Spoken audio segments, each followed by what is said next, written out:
Hey, Nikki, this is Jeremy from the Podcast We Listen to podcast and Facebook group. I just wanted to pop in and say happy birthday to Strictly Homicide. You know, not many shows make it to a full year, so it's kind of a big deal. I think that you are a wonderful host, and your show is pretty fantastic too. So, congratulations, happy birthday, Strictly Homicide, and as we determined your husband would say when you came on my show, I pity the fool that doesn't listen to this podcast. happy birthday, Strictly Homicide.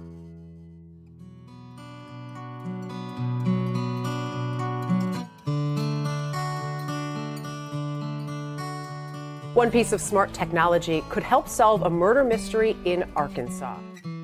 Two Pine Bluff teens are in jail tonight facing murder charges. Police say they are in custody in connection to the shooting death of two 17-year-olds. It was a bizarre story in Russellville, Arkansas today. A man who reportedly quit his job over low pay went on a shooting spree with two handguns.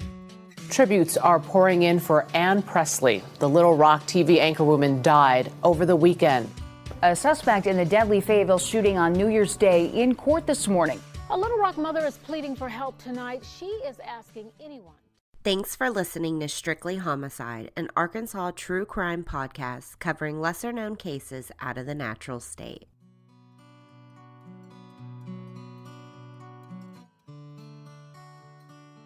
I'd like to start off by thanking my Patreon supporters. If you'd like to help support us, you can find us on Patreon and help with as little as $1 a month. There's also a donate button for a one-time donation on strictlyhomicide.com.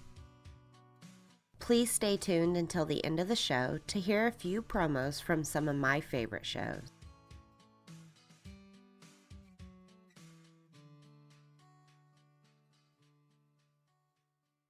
Warning: Strictly Homicide covers cases that include sexual assault, violence, and homicide. Episodes may contain explicit language and are not suitable for young ears. Listener discretion is advised. Hey, Nikki. It's Tyler from the Minds of Madness podcast. Beck and I want to wish you a happy anniversary for your first year of podcasting. I still remember when you started your show, and after hearing the very first episode, I knew there was great things to come. So here's hoping to have another fantastic year of podcasting. Thanks for all the support you've given us and also for being a great friend. Happy anniversary.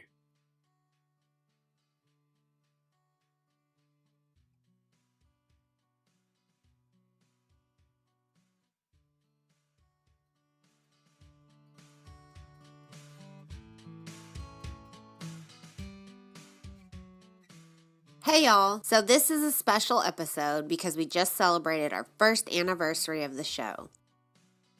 Boy, it's been a roller coaster of a year, from starting a podcast with very little knowledge of what I was actually doing to major health and family issues. Here we are a year later on episode 21.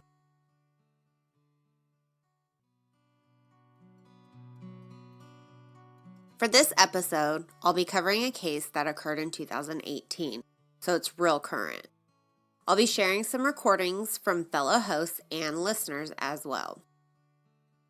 I want to give a huge shout out and thank you to all of the hosts and listeners who sent in messages for our 1 year special. Thank you all for the support and advice and for just being rad. Senator Tammy Duckworth, with Liza Minnelli, with the Girl Scouts, and with me. So happy birthday and many more.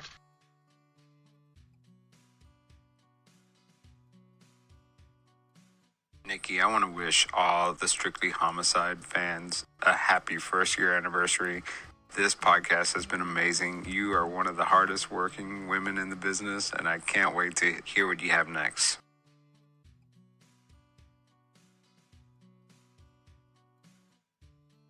Hey, Nikki, and listeners of your show. This is Ari from Murder Under the Midnight Sun. Just wanted to wish you a happy birthday and a happy anniversary for your show, and congratulations on that as well. Here's to another fantastic year of your podcast, and I can't wait to see what you have for us.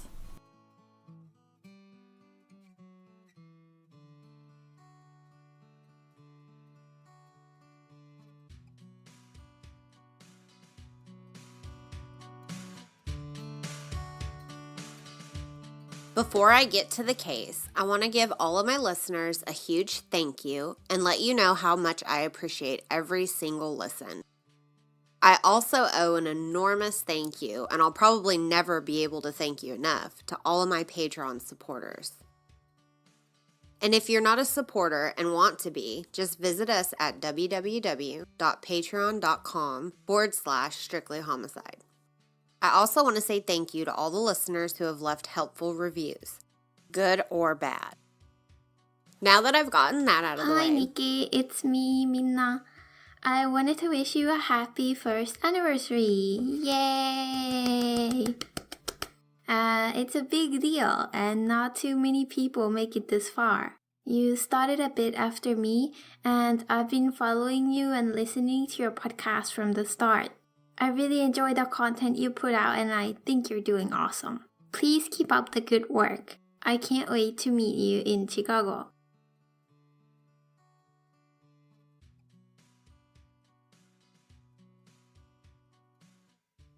Hey Nikki, it's Michael from Unresolved. I just wanted to drop a line and say happy birthday, happy anniversary, whatever you're calling it. But I love Strictly Homicide.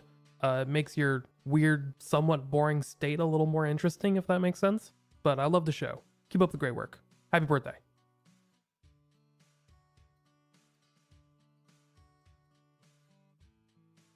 Nikki, congratulations. It's a year.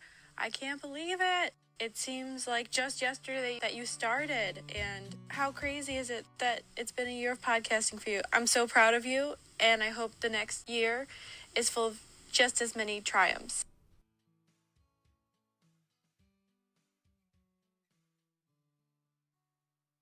Nikki, I wanted to thank you for all the hard work that you put into not only your show, Strictly Homicide, but everything else that you do aside from that. Juggling your day job, taking care of your family, being a wife and mom, not to mention your amazing artistry with your photography. I do not know how you do it all. Congratulations on your first anniversary of Strictly Homicide, and here's to many, many more to come. Thank you for your friendship and support. You've been there with me from the very beginning, and for that, I'm forever grateful. Wishing you all the best into year number 2.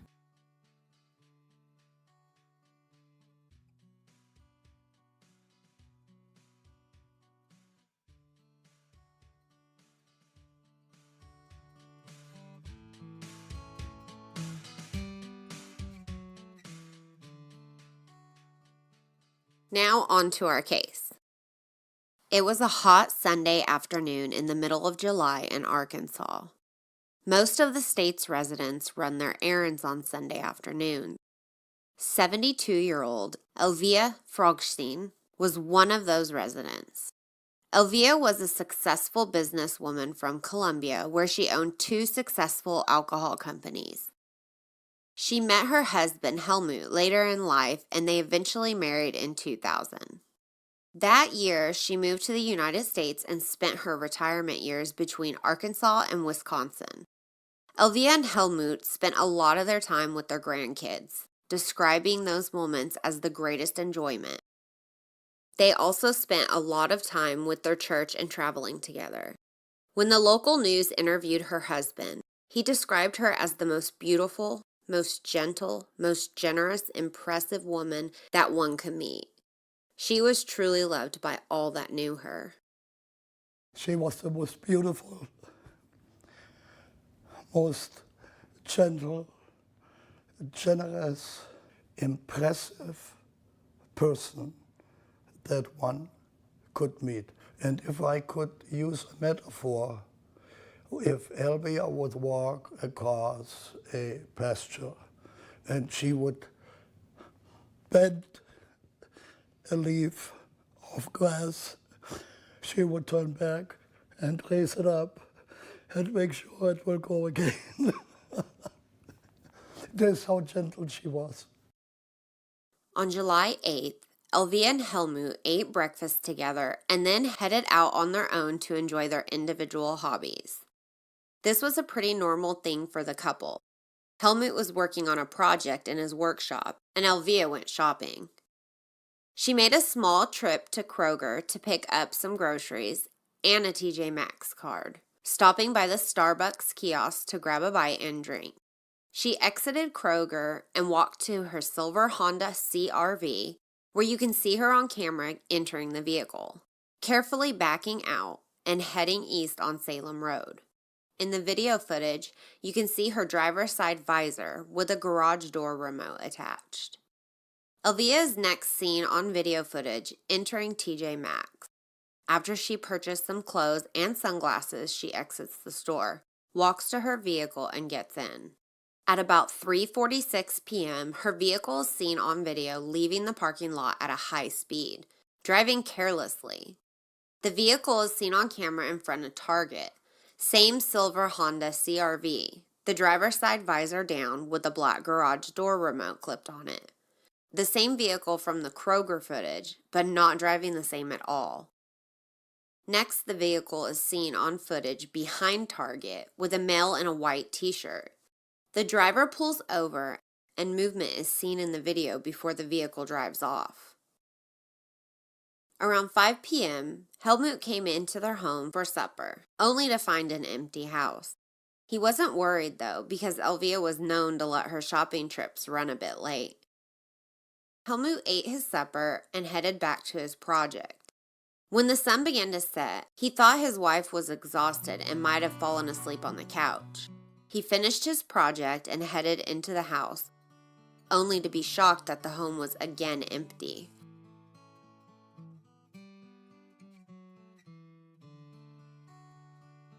This was the point when he became worried and asked his friends to help locate her.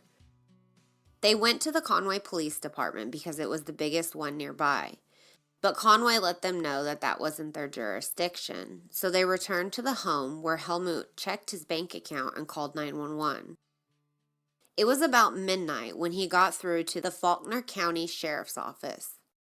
Lieutenant Woolley took the report and gathered the times and locations of where Elvia made purchases on July 7th. The lieutenant made his way to the stores to review the video footage.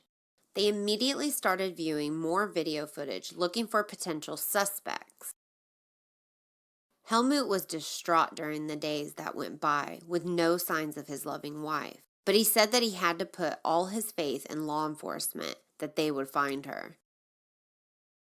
On July 11th, Faulkner County got word that there was a deceased body found in a wooded area near Pine Bluff in Jefferson County. They contacted the detective that was handling the case, and he described the female and her clothing, and this was when they knew it was Elvia. At 1 o'clock today is that being Miss Fragstein. And so that's kind of where we are at on this investigation. Do you think she was kidnapped from the shopping center?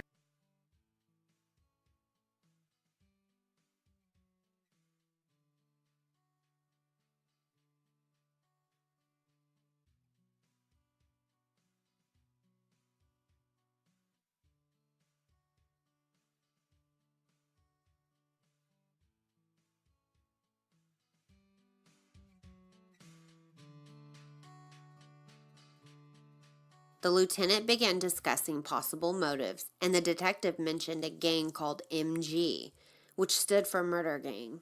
He said that they were out of the Pine Bluff area, and the members were typically young African American males. The lieutenant decided to make a call to ACIC and ask if any law enforcement agencies had ran the plates of Elvia's Honda CR-V anytime after 3 p.m. on July 7th. Not long after, they received the information that an Arkansas state trooper did run these plates on a silver CR-V around 5 p.m. that day. This was hours before she was even reported missing, so there was no bolo out. The state trooper was traveling on the 530 right outside of Pine Bluff near Gravel Pit Road. At this point, they needed to find leads that could lead them to a suspect. They began reviewing the video footage again from the stores for that whole day. They watched the footage carefully for a male in a white t-shirt. Around 3:42 p.m., they noticed 2 young African American males walking in front of the TJ Maxx entrance. One of the males was wearing a white t-shirt, which sparked their interest in the young male. As they viewed other footage, they noticed that the same two males are in other footage at different stores. The footage from Target, which is right near TJ Maxx, they saw them arriving at the store in a blue PT Cruiser, oddly moving the vehicle from parking space to parking space, right before parking it closer to TJ Maxx. The lieutenant contacted the detective to check the footage out in hopes that they could identify the males. Jefferson County Sheriff's Office and Pine Bluff Police Department worked together to identify 16-year-old Robert Lee Smith and 18-year-old Tocorey D. Mackrell. They are facing kidnap charges, not murder charges.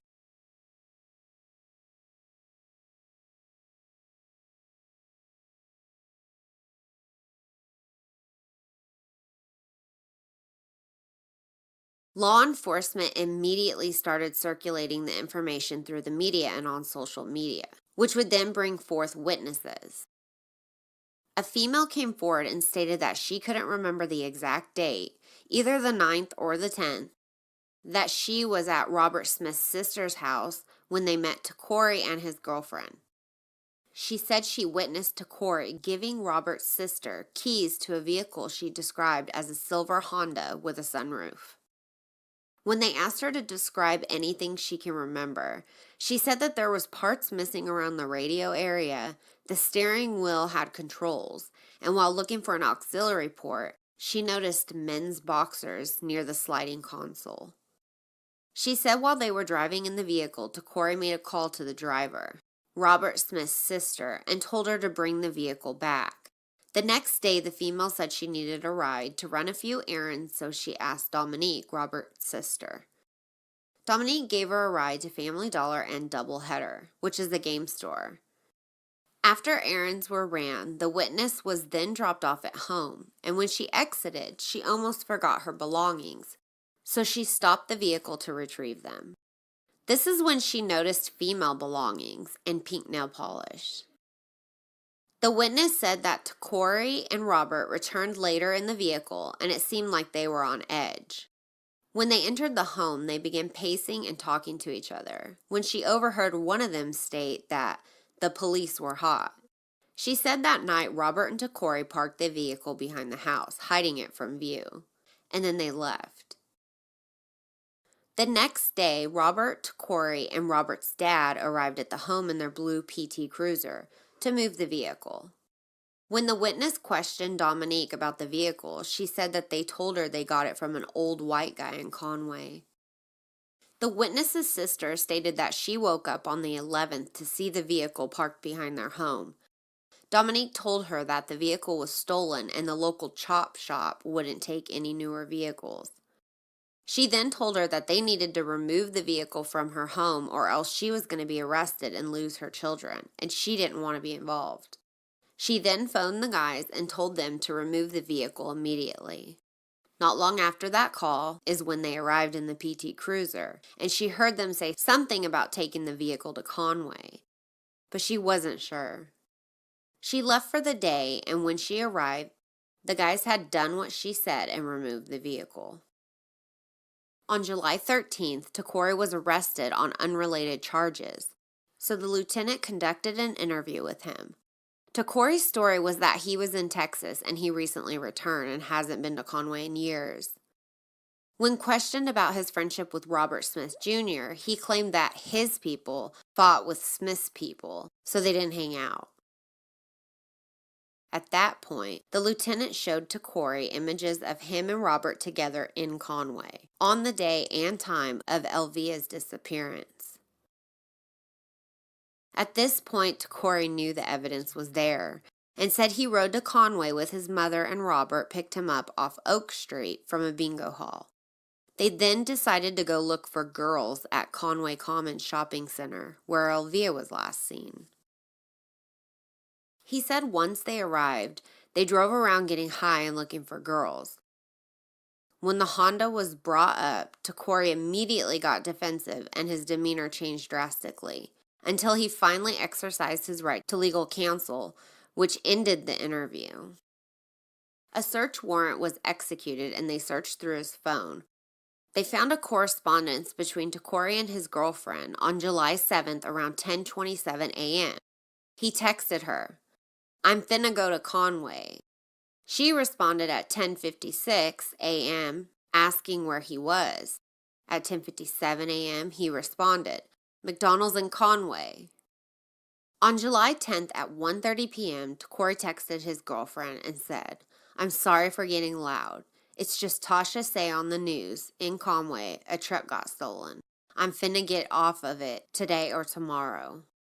The evidence is all there, pointing to Taquari and Robert.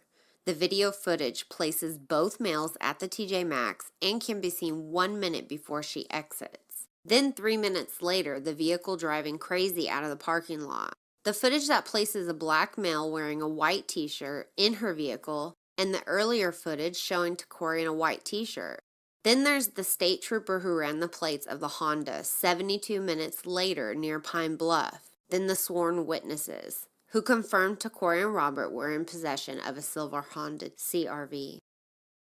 On July 16th, Taquari was again interviewed and stated that he was at Conway Commons on July 7th with Robert Smith Jr. when an unknown white male with a .357 caliber revolver pulled up next to them, pointed Ms. Fragstein out, and instructed them to kidnap her.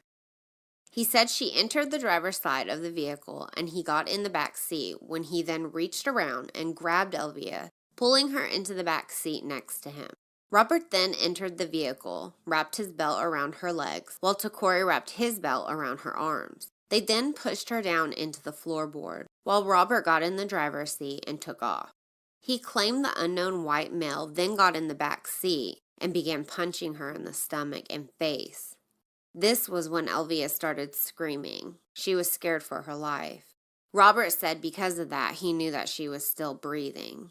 He said that all of this took place while Robert was driving on the interstate. He said they were instructed to drive to Mr. Smith's home, where the white male left them as he drove off with the Honda and Elvia, returning to the home 10 minutes later with just the vehicle.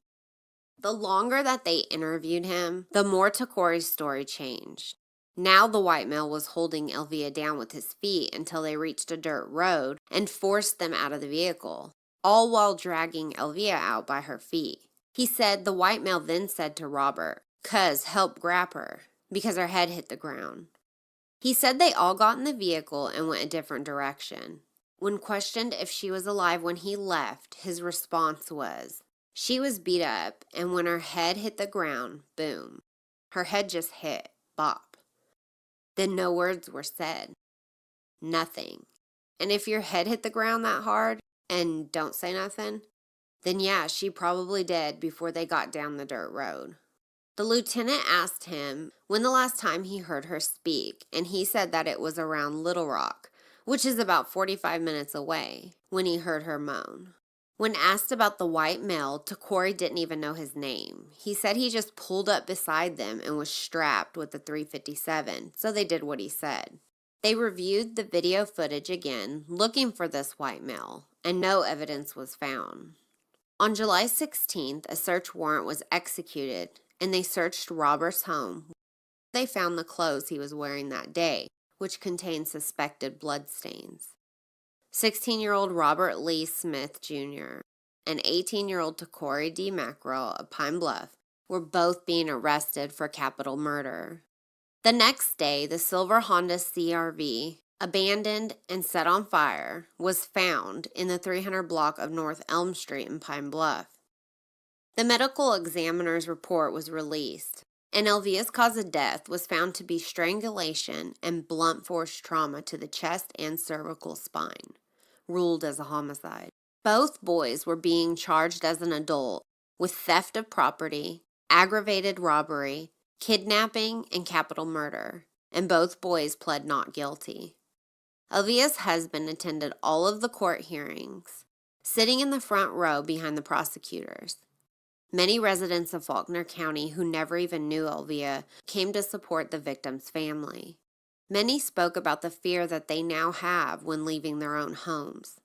It's rumored that gang activity was motive behind this horrible crime, but authorities declined to comment on that rumor. The court records did show where the detective mentioned a gang that went by MG, which stands for Murder Gang. A mental health evaluation was motioned for the boys, and trial was set for this month. The state hospital has completed the requested mental evaluations, and the courts are still waiting for the reports. Both boys are still incarcerated without bail, awaiting for their trial dates. Takori's date was set for May 21st, and Robert's was set for April 3rd. I plan to update y'all when those dates approach.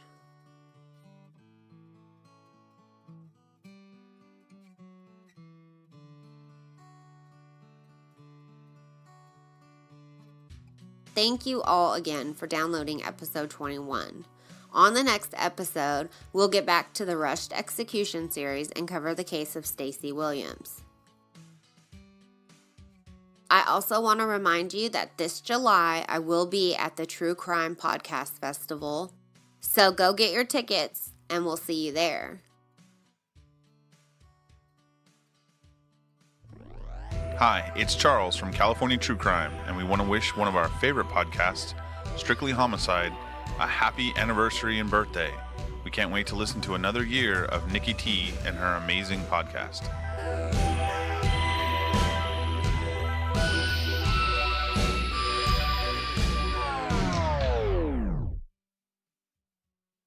Hi, this is Ben and Alex from Mysteries and Urban Legends podcast. And we want to wish Nikki and Strictly Homicide a happy 1-year anniversary. Congratulations on 1 year, and here's to many more. Yay!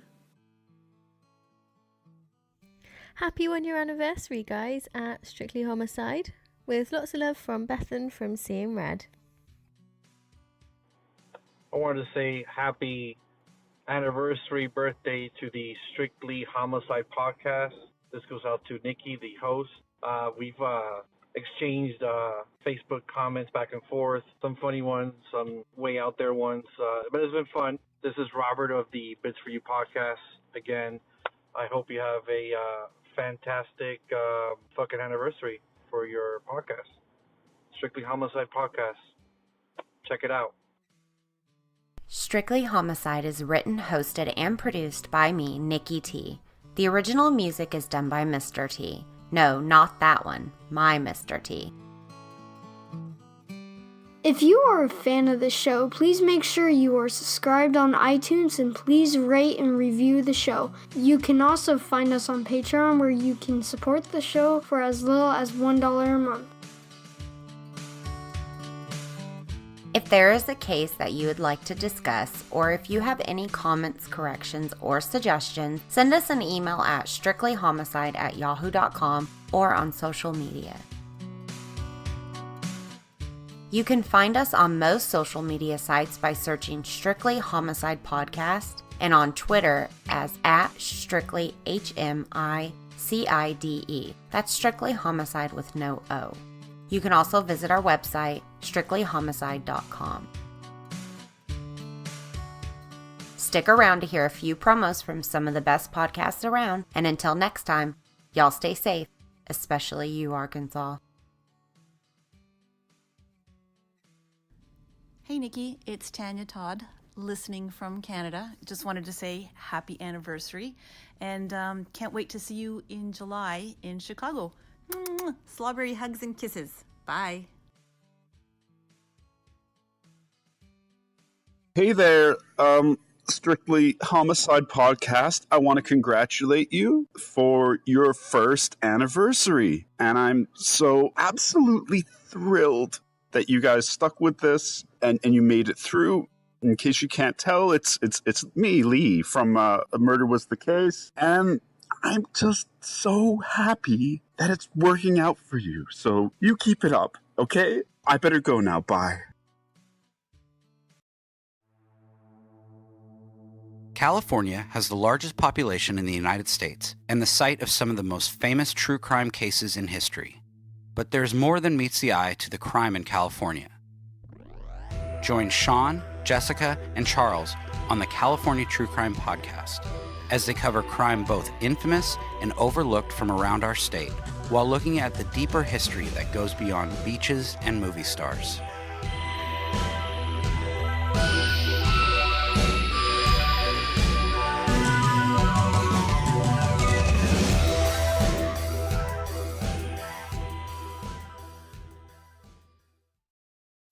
Murder Under the Midnight Sun is an Alaskan-based true crime and history podcast with a focus on unsolved murders and missing persons cases.